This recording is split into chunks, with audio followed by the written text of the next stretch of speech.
हरे कृष्णा कृष्णा कृष्णा हरे हरे, हरे राम राम राम हरे हरे। यदि हम ऐसे आतताइयों का वध करते हैं तो हम पर पाप चढ़ेगा। अतः यह उचित नहीं होगा कि हम धृतराष्ट्र के पुत्रों तथा उनके मित्रों का वध करें। हे लक्ष्मीपति कृष्ण, इससे हमें क्या लाभ होगा और अपने ही कुटुंबियों को मार करके हम किस प्रकार सुखी हो सकते हैं? ये अर्जुन कह रहे हैं भगवान श्री कृष्ण से। भगवान श्री कृष्ण ने क्या ज्ञान दिया फिर? इसका तात्पर्य यह है कि वैदिक आदेश अनुसार आतताई मतलब अताताई 6 प्रकार के होते हैं। कौन बोल रहा है? भगवान श्री कृष्ण बोल रहे हैं। नंबर 1 विष देने वाला, नंबर 2 घर में अग्नि लगाने वाला, नंबर 3 घातक हथियार से आक्रमण करने वाला, नंबर 4 धन लूटने वाला, नंबर 5 दूसरे की भूमि हड़पने वाला तथा नंबर 6 पराई स्त्री का अपहरण करने वाला। ऐसे आतताइयों का तुरंत ही वध कर देना चाहिए, क्योंकि इनके वध से कोई पाप नहीं लगता। आतताइयों का इस तरह वध करना किसी सामान्य व्यक्ति को शोभा दे सकता है, किंतु अर्जुन कोई सामान्य व्यक्ति नहीं है।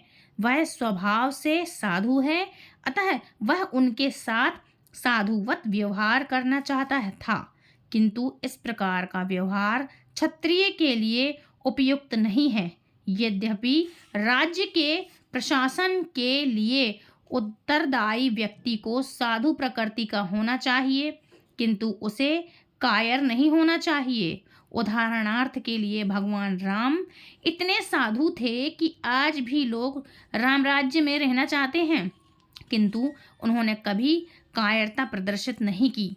रावण आतताई था, क्योंकि वह राम की पत्नी सीता का अपहरण करके ले गया था, किंतु राम ने उसे ऐसा पाठ पढ़ाया जो विश्व इतिहास में बेजोड़ था, मतलब बेजोड़ है। अर्जुन के प्रसंग में विशिष्ट प्रकार के आतताइयों से भेंट होती है। ये है उसके निजी पितामह, आचार्य, मित्र, पुत्र, पौत्र इत्यादि। इसलिए अर्जुन ने विचार किया कि उनके प्रति वह सामान्य आतताइयों जैसा कटु व्यवहार न करें। इसके अतिरिक्त साधु पुरुषों को तो क्षमा करने की सलाह दी जाती है। साधु पुरुषों के लिए ऐसे आदेश किसी राजनीति आपातकाल से अधिक महत्व रखते हैं। इसलिए अर्जुन ने विचार किया कि राजनीतिक कारणों से विश्वजनों का वध करने की अपेक्षा धर्म तथा सदाचार की दृष्टि से उन्हें क्षमा कर देना श्रेष्ठकर होगा। अतः क्षणिक शारीरिक सुख के लिए इस तरह वध करना लाभप्रद नहीं होगा। अंततः जब सारा राज्य तथा उससे प्राप्त सुख स्थायी नहीं है, तो फिर अपने स्वजनों को मार करके वह अपने ही जीवन तथा शाश्वत मुक्ति को संकट में क्यों डाले? अर्जुन द्वारा कृष्ण को माधव अथवा लक्ष्मीपति के रूप में संबोधित करना भी सार्थक है। वह लक्ष्मीपति कृष्ण को यह बताना चाह रहा था कि वे उसे ऐसा काम करने के लिए प्रेरित ना करें जिससे अनिष्ट हो, किंतु कृष्ण कभी भी किसी का अनिष्ट नहीं चाहते, भक्तों का तो कदापि बिल्कुल भी नहीं। यदि अपि न पश्यन्ति लोभ दोषम मित्रद्रोहे च पातकम। इसका अर्थ क्या है? इसका पूरा हिंदी में मैं बता रही। कथिन यज्ञम अस्मिनाभि पापम आस्मात् निर्वति त्वं कुल यक्ष कृतम दोषम प्रपयश्यद्भि जनार्दन। अर्थात हे जनार्दन, यद्यपि लोभ से अभिभूत चित्त वाले ये लोग अपने परिवार को मारने या अपने मित्रों से द्रोह करने में कोई दोष नहीं देखते, किंतु हम लोग जो परिवार के विनष्ट करने में अपराध देख रहे हैं, ऐसे पाप कर्मों में क्यों प्रवृत्त हूँ? अर्थात कृष्ण कह रहा है, मतलब अर्जुन कह रहा है कृष्ण से। इसका तात्पर्य कृष्ण बोले क्षत्रिय से यह आशा नहीं की जाती है कि वह अपने विपक्षी दल द्वारा युद्ध करने, जुआ खेलने का आमंत्रण दिए जाने पर मना करे। ऐसी अनिवार्यता में अर्जुन लड़ने से नकार नहीं सकता, क्योंकि उसको दुर्योधन के दल से ललकारा गया था। इस प्रसंग में अर्जुन ने विचार किया कि हो सकता है कि दूसरा पक्ष इस ललकार के परिणामों के प्रति अनिभिज्ञ हो, किंतु अर्जुन को तो दुष्परिणाम दिखाई पड़ रहे थे, अतः वह इस ललकार को स्वीकार नहीं कर सकता। यदि परिणाम अच्छा हो तो कर्तव्य स्वतः पालनीय है, किंतु यदि परिणाम विपरीत हो तो हम उसके लिए बाध्य नहीं होते। इन पक्ष विपक्षों पर विचार करके अर्जुन ने युद्ध न करने का निश्चय किया।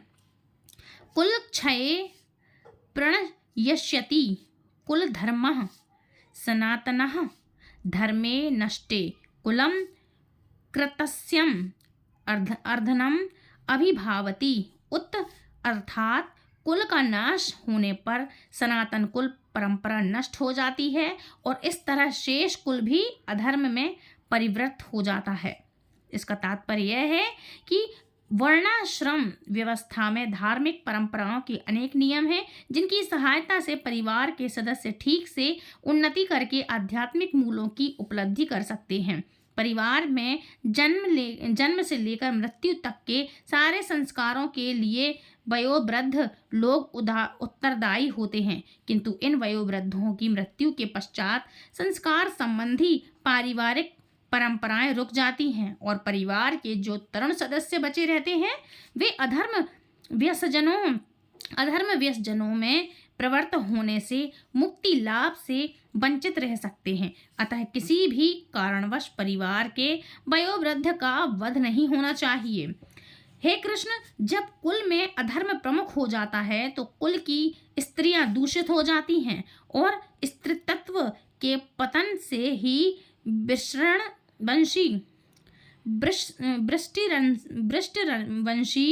विष्टवंशी अवांछित संतानें उत्पन्न होती हैं।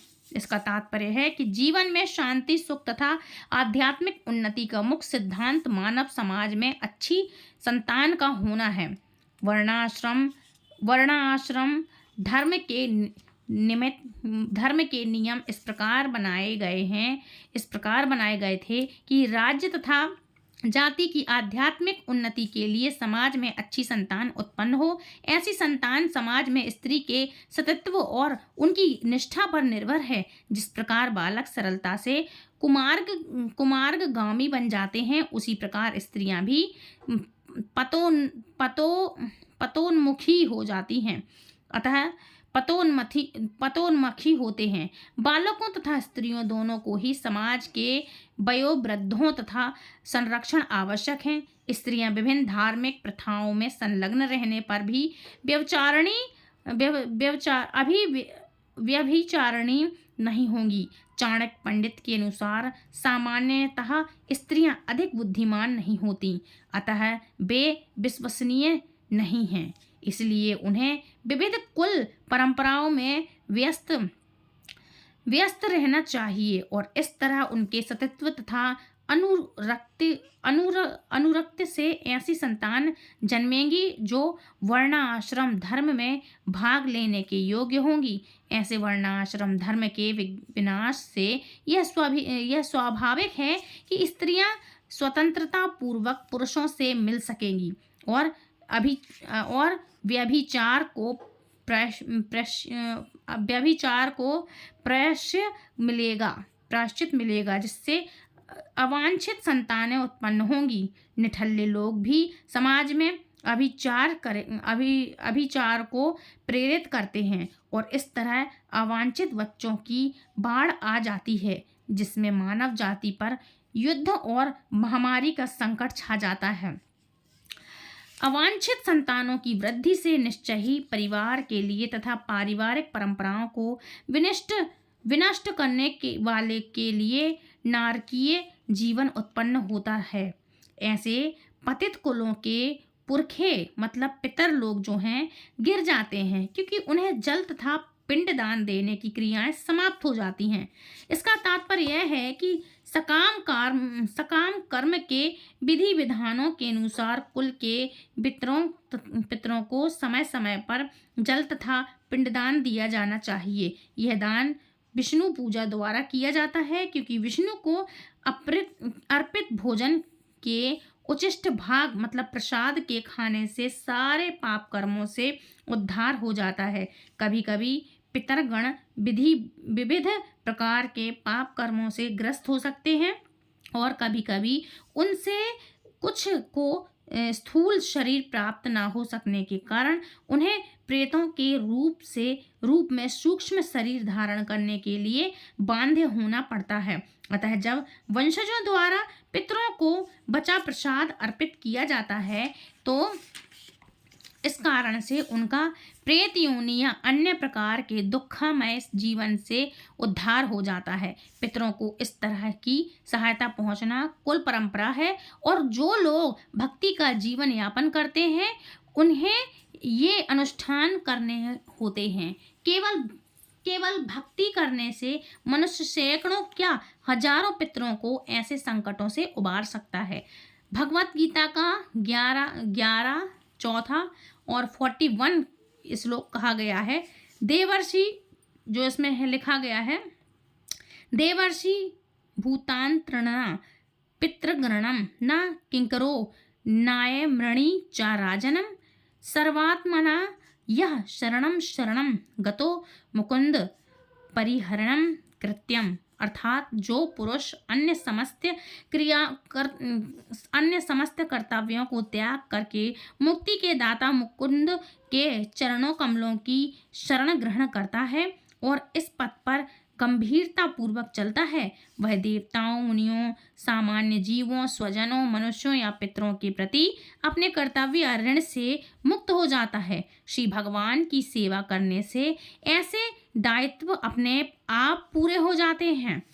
जो लोग कुल परंपरा को विनष्ट करते हैं और इस तरह अवांछित संतानों को जन्म देते हैं, उनके दुष्कर्मों से समस्त प्रकार की सामुदायिक योजनाएं तथा पारिवारिक कल्याण कार्य विनष्ट हो जाते हैं।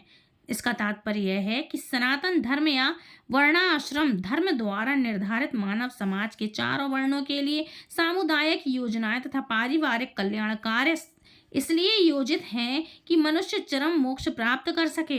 अतः समाज के अनुत्तरदायी नायकों द्वारा सनातन धर्म परंपरा के विखंड से उन समाज में व्यवस्था फैलती है।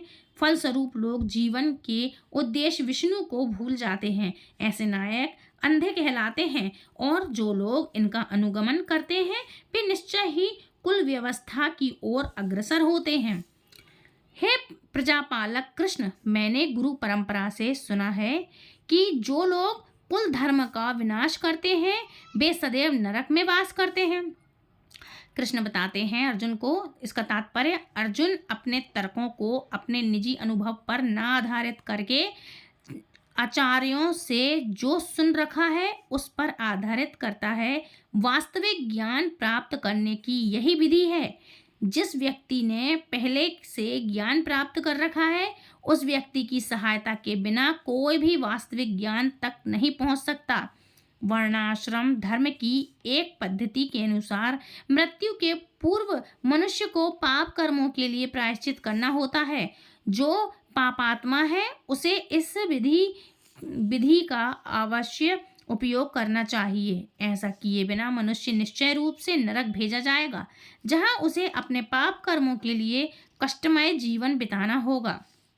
ओह, कितने आश्चर्य की बात है कि हम सब अजज्ञ पाप कर्म करने के लिए उदित हो रहे हैं। राज्यमुख भोगने की इच्छा से प्रेरित होकर के हम अपने ही संबंधियों को मारने पर तुले हुए हैं।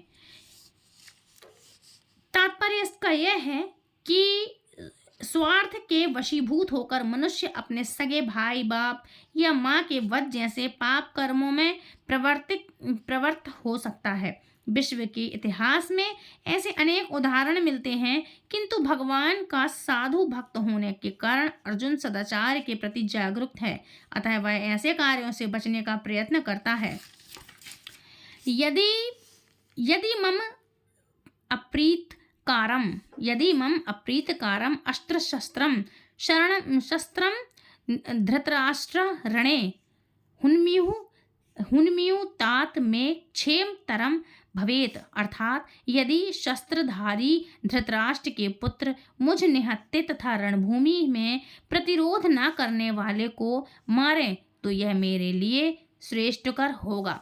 इसका तात्पर्य यह है कि क्षत्रियों के युद्ध नियमों के अनुसार ऐसी प्रथा है कि निहत्थे तथा विमुख शत्रु पर आक्रमण न किया जाए, किंतु अर्जुन ने निश्चय किया कि शत्रु भले ही इस विषय अवस्था में उस पर आक्रमण कर दे, किंतु वह युद्ध नहीं करेगा। उसने इस पर विचार नहीं किया कि दूसरा दल युद्ध के लिए कितना उदित है, मतलब कितने उछल रहे हैं युद्ध करने के लिए दूसरे सामने वाला दल।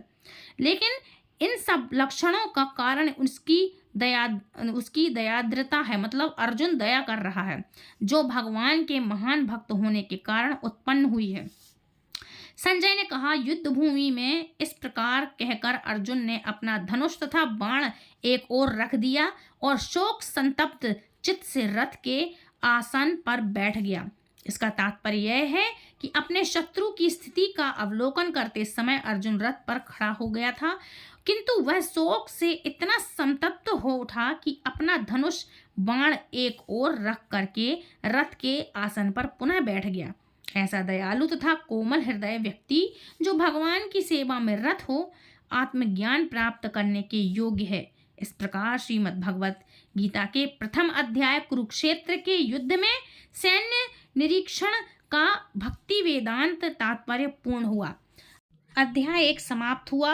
अब होगा अध्याय 2 शुरू। अध्याय 2 का पहला इसका श्लोक है, तम तथा कृपया अविष्ट अश्रुपूर्ण आकुल ईश्वरणम विषि दक्षिणम इदम वाक्यम उपाच मधुसूदन, अर्थात संजय ने कहा, करुणा से व्याप्त शोक युक्त अश्रुपूरित नेत्रों वाले अर्जुन को देख करके मधुसूदन कृष्ण ने ये शब्द कहे। कृष्ण ने कहा, इसका तात्पर्य क्या है? तात्पर्य इसका यह है कि भौतिक पदार्थों के प्रति करुणा, शोक तथा अश्रु ये सब असली आत्मा को न जानने के लक्षण हैं। शाश्वत आत्मा के प्रति करुणा ही आत्म साक्षात्कार है। इस श्लोक में मधुसूदन शब्द महत्वपूर्ण है। कृष्ण ने मधु नामक असुर का वध किया था और अब अर्जुन चाह रहा है कि कृष्ण उस अज्ञान रूपी असुर का वध करें जिसने उसे कर्तव्य से विमुख कर रखा है। यह कोई नहीं जानता है कि करुणा का प्रयोग कहाँ होना चाहिए।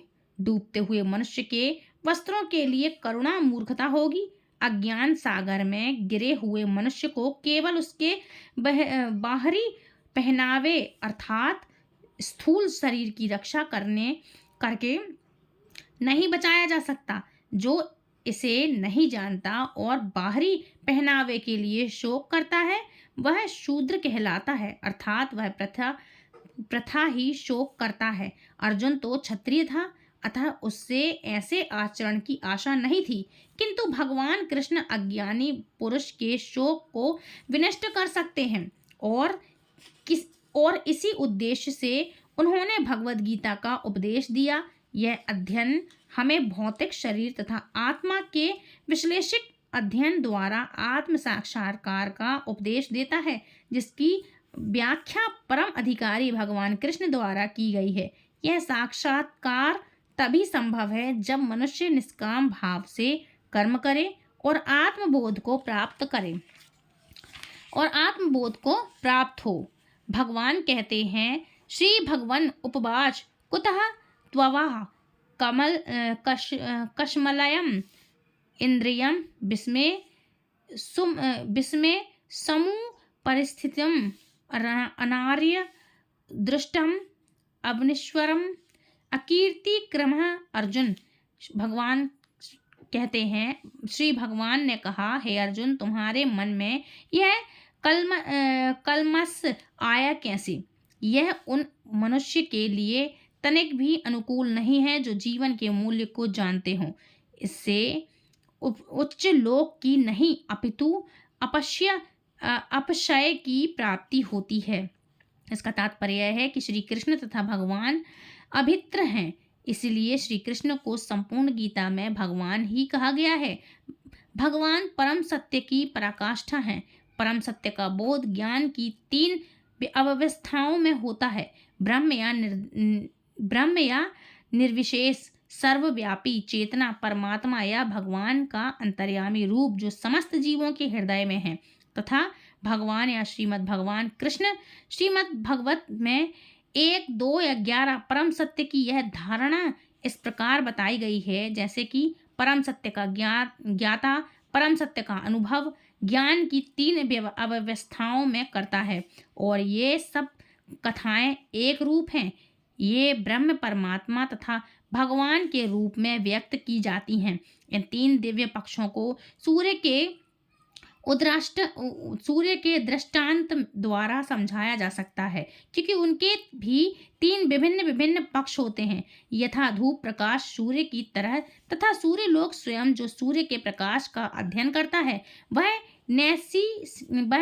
नौसिया है जो सूर्य की सतह को समझता है, वह कुछ आगे बढ़ा हुआ होता है, और जो सूर्य लोक में प्रवेश करता है वह उच्चतम ज्ञानी है। जो नैसीसिया सूर्य प्रकाश उनकी विश्वव्याप्ति तथा उनकी निर्विशेष प्रकृति के अखंड तेज के ज्ञान से ही तुष्ट हो जाता है, वह उस व्यक्ति के समान है जो परम सत्य के ब्रह्मा रूप को समझ सकता है। जो व्यक्ति कुछ अधिक जानकार है वह सूर्य गोले के विषय में जान सकता है, जिनकी तुलना परम सत्य से परमात्मा स्वरूप से की जाती है। जो व्यक्ति सूर्यलोक के अनंतर में प्रवेश कर सकता है उसकी तुलना उससे की जाती है जो परम सत्य के साक्षात रूप की अनुभूति प्राप्त करता है। अतः जिन भक्तों ने परम सत्य के भगवान स्वरूप का साक्षात्कार किया है वे सर्वोच्च आध्यात्मिकवादी हैं। यद्यपि परम सत्य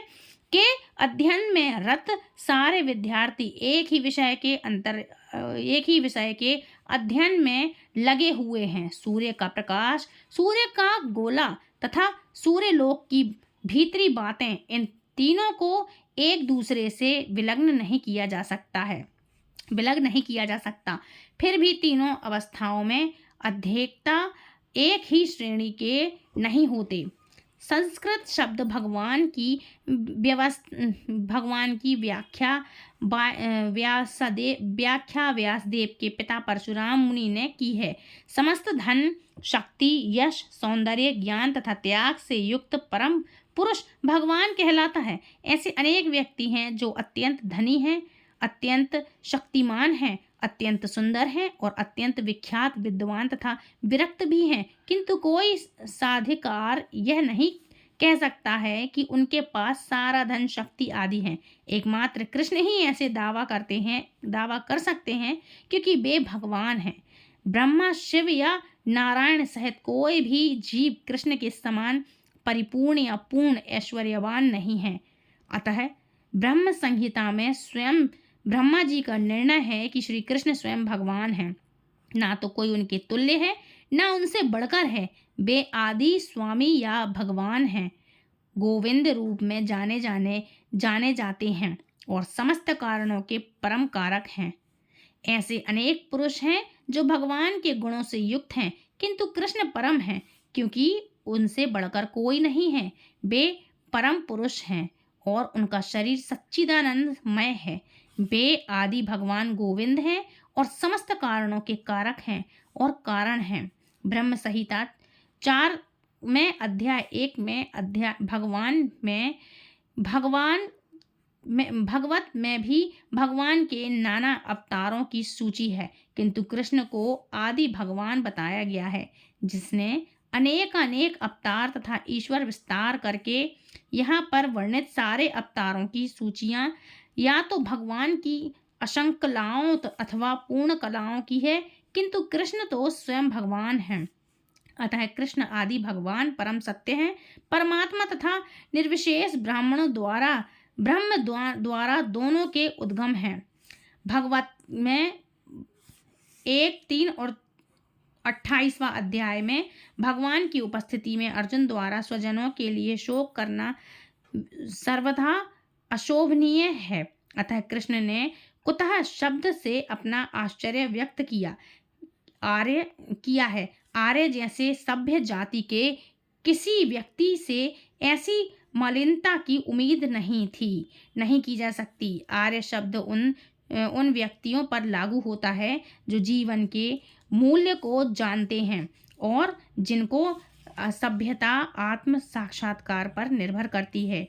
देहांतमय बुद्धि से प्रेरित मनुष्यों को यह ज्ञात नहीं रहता है कि जीवन का उद्देश्य परम सत्य विष्णु या भगवान का साक्षात्कार है। वे तो भौतिक जगत के ब्रह्म स्वरूप में मोहित हो जाते हैं। अतः वे यह नहीं समझ पाते हैं कि मुक्ति क्या है। जिन पुरुषों को भौतिक संबंध में मुक्ति का कोई ज्ञान नहीं होता, वे अनिवार्य कहलाते हैं। यद्यपि अर्जुन क्षत्रिय था, किंतु युद्ध में विचलित होकर के वह अपने कर्तव्य से विमुख हो रहा था, गुमराह हो गया था। उसकी यह कायरता अनायायियों के लिए ही शोभा देने वाली हो सकती है। कर्तव्य पथ से इस प्रकार का विचलन न हो तो आध्यात्मिक जीवन में प्रगति करने में सहायक बनता है, न ही इसके इस संसार में ख्याति प्राप्त की जा सकती है। भगवान कृष्ण ने अर्जुन द्वारा अपने स्वजनों पर इस प्रकार की करुणा का अनुमोदन किया है। हरे कृष्णा, राधे राधे।